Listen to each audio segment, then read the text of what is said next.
अस्सलाम वालेकुम गाइस, कैसे हैं आप सब दोस्तों। उम्मीद है सब खैरियत से होंगे। तो आज की वीडियो दोस्तों यूरोप पे है कि यूरोप का कौन सा ऐसा कंट्री है कि जहां पे आप लीगल तरीके से अगर चले जाते हो तो आपको टीआरसी मिल जाती है या आप पेपर्स बनवा सकते हो। तो बहुत सारे लोग या तो गैर कानूनी रास्ते जाएंगे, डंकी लगा के यूरोप में जाते हैं, तुर्की के रास्ते चले जाते हैं या फिर किसी भी तरीके से जाते हैं, या फिर वहाँ पे लीगल तरीके से भी जाते हैं तो ओवरस्टे हो जाते हैं, इलीगल हो जाते हैं, जिस वजह से उनके पेपर्स नहीं बनते, या फिर असाइलम कर लेते हैं जाके।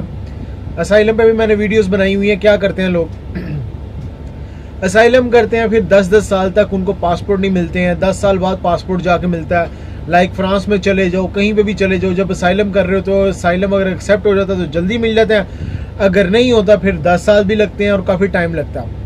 मकसद क्या होता है हर किसी का जाने का यूरोप में कि वहाँ पे जाके अच्छा रोज़गार तलाश किया जाए, अच्छी रोटी कमा ली जाए, पैसा बना लिया जाए। यही सबकी एक ख्वाहिश होती है, या फिर पासपोर्ट ले लिया जाए, अपना स्टेटस चेंज किया जाए, या ये होती है चीज़। तो बहुत सारे लोग गलती करते हैं, ये जब विजिट पे चले जाते हैं तो वहाँ पे जाके जर्मनी, फ्रांस, इटली या फिर किसी भी अच्छे कंट्री, स्विट्ज़रलैंड वगैरह में या किसी भी अच्छे कंट्री के अंदर मूव कर लेते हैं, उनके अपने रिलेटिव की तरफ या फिर अपने फ्रेंड्स की तरफ चले जाते हैं, या किसी की तरफ ना भी हो तो वहाँ पे जाके ओवरस्टे हो जाते हैं या फिर जॉब वगैरह करना स्टार्ट कर देते हैं, क्योंकि उनको अपने प्रोसेस का नहीं पता है किस तरीके से आपने टीआरसी लेनी है, विजिट पे आप गए हो तो क्या करना है। तो इसी के लिए मैंने एक वीडियो बनाई ताकि पता चल जाए। इससे पहले भी मैंने 1-2 वीडियोस बनाई हुई थी उसके ऊपर। अब मैं बता रहा हूँ कि यूरोप का जो दोस्तों एक छोटा सा कंट्री है लेकिन बहुत खूबसूरत और अच्छा कंट्री है, उसका नाम है पुर्तगाल। पुर्तगाल के अंदर अगर आप चले जाते हो फ्री लीगल तरीके से अगर चले जाते हो पुर्तगाल में, तो आप वहाँ पे जाकर लीगली तौर पर रह सकते हो, टीआरसी ले सकते हो और अपनी फैमिली को भी वहाँ पे बुला सकते हो और इवन के वहाँ पे काम भी कर सकते हो। और 4 से 500 यूरो लगेंगे आपका इस सारे प्रोसेस का। ये इसका पूरा का पूरा प्रोसीजर मैं आपको बता देता हूँ। क्या दोस्तों, सबसे पहले आपने एक विजिट वीज़ा लेना है, डंकी लगा के नहीं जाना। डंकी लगा के चले गए या फिर ओवरस्टे होके उस कंट्री में पुर्तगाल में पहुंचे हो तो देन तो आपके पास ये ऑप्शन नहीं है। देन वही रेफ्यूजी असाइलम वाली ऑप्शन है जो कि हर किसी के लिए है और जो मोस्टली लोग करते भी हैं, वो आपने काम नहीं करना।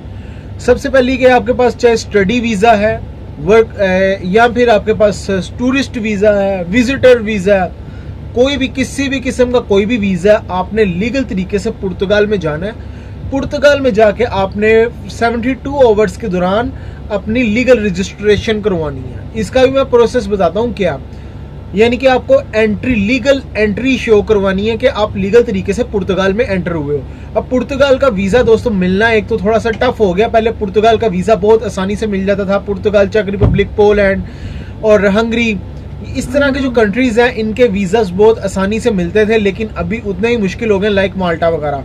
तो आपने अगर इन कंट्रीज़ का वीज़ा नहीं अप्लाई करना, नो इशू, आप फ्रांस का कर लो, इटली का कर लो, स्पेन, उसके बाद नेदरलैंड्स बहुत ज़्यादा वीज़ा देता है। इन कंट्रीज़ के आपने वीज़ा अप्लाई करना है, इन्हीं का आपका टूरिस्ट वीज़ा मिलेगा। आप बेशक इन कंट्रीज़ में नहीं जाओ, फ्लाइट पकड़ो, पुर्तगाल में उतरो। पुर्तगाल में उतरो, वहाँ पे जाके आपने जिस होटल में ठहरना है, या बहुत सारे लोग हॉस्टल में भी ठहरते हैं। अच्छी, यहाँ पे लोग गलती क्या करते हैं, हॉस्टल का या होटल का नाम तो दिया होगा लेकिन वो ठहरेंगे अपने फ्रेंड की तरफ जाके, अपने रिलेटिव की तरफ जाके। ये काम ना करें आपने, क्योंकि लीगल एंट्री शो करवानी है तो आप थोड़ा सा पैसा खर्च लें, होटल में जाके रहें। अच्छा, अगर होटल करवाओगे तो वो खुद ही आपकी लीगल एंट्री शो करवा देंगे, वो आपसे पैसे नहीं लेंगे। अगर आप किसी हॉस्टल वगैरह में या फिर किसी दूसरे होटल वगैरह में जाते हो तो वो तकरीबन 40 से 50 यूरो आपसे लेंगे, चार्ज करेंगे 40-50 यूरो, और आपकी लीगल एंट्री खुद ही शो करवा देंगे। जब आप पुर्तगाल में पहुंचोगे उनके हॉस्टल वगैरह में, उनसे बात करने की हमें लीगल एंट्री करवानी है, करवा देंगे वो।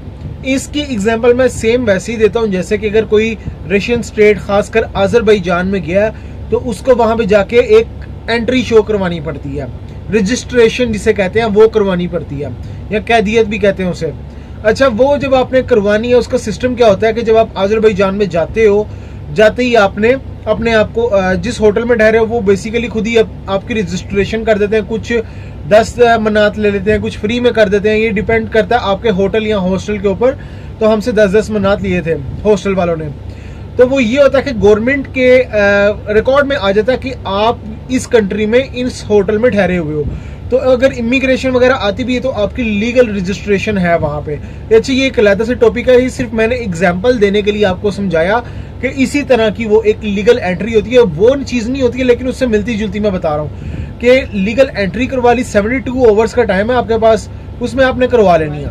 अब जब आप एंट्री करवा लोगे उसके बाद आपको 10 दिन का टाइम मिलेगा जिसके अंदर आपने अपने डॉक्यूमेंट्स लॉक करवाने। मैं सिंपल तरीके से आपको बता रहा हूँ, नहीं तो उनके मैं वर्ड्स लूंगा और नाम मैं मुश्किल तरीके से बताऊंगा, वो समझ नहीं आएगी। तो मैं इस तरह सिंपल वे में बता रहा हूँ। अपने जो डॉक्यूमेंट्स हैं वो आपने लॉक करवाने हैं, फाइल जिसे फाइल कहते हैं वो लॉक करवानी है। उसका मतलब क्या कि आपने वहां से वर्क परमिट जिसे कहते वर्क कॉन्ट्रैक्ट वो लेकर रजिस्ट्रेशन करवानी है उसकी। अब यहाँ पे लोग फंसेंगे कि वर्क जो है कॉन्ट्रैक्ट वो किस तरीके से मिलेगा। दोस्तों, जो 10 दिन का आपके पास टाइम मिलेगा पुर्तगाल देगा, उसके अंदर आप जॉब फाइंड कर सकते हो।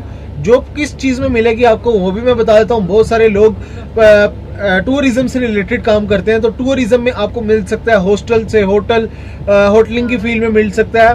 उसके बाद आपको दोस्तों इसी टूरिज्म की फील्ड में मिल सकता है काम, या फिर हेल्थ केयर सेक्टर में आपको जॉब मिल सकती है। इस टाइप की जो जॉब्स हैं वो आपको मिल जाएंगी पुर्तगाल के अंदर।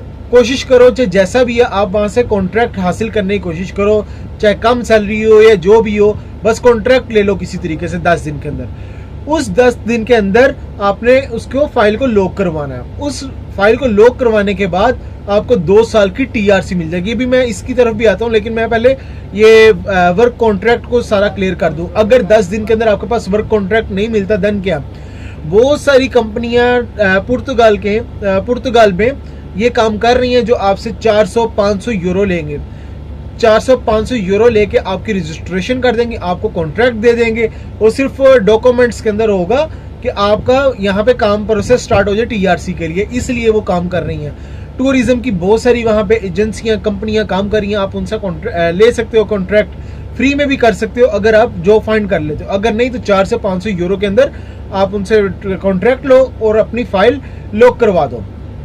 अब इसको जब लॉक करवाओगे तो दोस्तों आपका तकरीबन 1 से 2 महीने के अंदर अंदर आपको टीआरसी मिल जाएगी। जब टीआरसी मिलेगी पुर्तगाल के अंदर वो होगी 2 साल की। उस 2 साल के अंदर आप काम भी कर सकते हो, पाकिस्तान आ जा भी सकते हो, अपनी फैमिली को भी बुला सकते हो। ये तरीका है सिंपल सा एक पुर्तगाल का टीआरसी लेने का। बहुत सारे लोग क्या करते हैं, उनको इस वे का नहीं पता। वो अगर उनको इतना तो पता होगा कि पुर्तगाल में इस तरह लीगल तरीके से एंट्री करवा के और ले सकते हैं, लेकिन उनको प्रोसेस का ही नहीं पता। बस इतना पता है कि पुर्तगाल पेपर्स वगैरह देता है, लेकिन ये नहीं पता कि किस तरीके से डॉक्यूमेंट्स करवाने। ये मैंने आपको सारी चीजें बता दी हैं। अभी जो दोस्त यूरोप में बैठे हुए हैं वो काम कर सकते हैं, जरूरी नहीं कि आप पुर्तगाल का वीजा लेके ही यहाँ से जाओ। और जो लोग लीगल तरीके से अभी भी एंटर वहां पे यूरोप में है वो भी जाके कर सकते हैं। अच्छा, ये पुर्तगाल ने एक चीज क्यों रखी हुई है, 2 तरीके, उनको 2 फायदे हैं दोस्तों। एक फायदा उनको ये है कि उनकी कंट्री में इलीगल माइग्रेंट्स ज्यादा नहीं रहते हैं, इलीगल लोग नहीं आते उस कंट्री के अंदर, क्योंकि उन्होंने ऑप्शन दी है खुली के सबके लिए कि जो कोई भी आए वो करवा सकता है। सेकंड चीज ये कि वो पैसा बना रहे हैं, उनकी कंट्री को पैसा बहुत ज्यादा जनरेट हो रहा है। वो इसलिए कि जब बंदा लीगल होगा, लीगल करवाने के लिए उसको 400-500 यूरो खर्च करने पड़ेंगे, या जो भी जितने भी पैसे खर्च करने पड़ेंगे उनकी कंट्री के अंदर ही आएंगे वो सारे पैसे। इस तरह से वो 2-3 तरीकों से पैसा कमा रहा है पुर्तगाल, इसलिए उन्होंने ये सेक्टर खोला हुआ।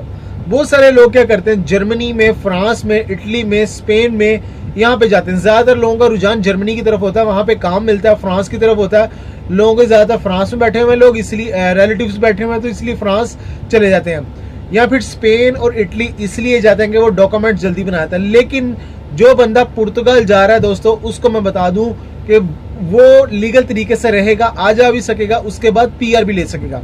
अभी ये टीआरसी को आप पीआर में भी कन्वर्ट करवा सकते हो।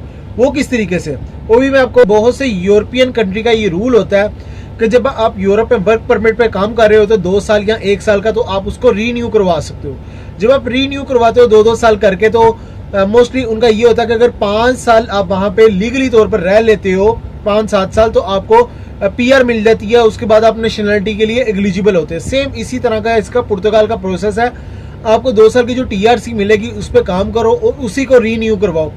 मैं इस चीज को समझता हूँ कि पुर्तगाल में काम बहुत कम है या फिर सैलरी कम मिलेगी। तो मैं एक चीज बता दूं, जिस हिसाब से आपको सैलरी कम मिलेगी तो वहाँ पे खर्चे भी कम है। जो होटल या हॉस्टल आपने लिया होगा या फिर जो घर का किराया वगैरह होगा उसका भी कम है और खाने पीने का भी एक्सपेंस कम है। तो इस हिसाब से आप वहाँ पे सर्वाइव कर सकते हो और आपको जल्दी पासपोर्ट, यूरोप के अंदर सबसे ईजीएस्ट जो पासपोर्ट देने वाला कंट्री है वो पुर्तगाल है। इस पर इंशाल्लाह मैं नेक्स्ट वीडियो बनाऊंगा। इस पर 2-3 वीडियोस बनेंगी, वो मैं नए टॉपिक पे बात करूंगा। अपना ख्याल रखें, टेक केयर।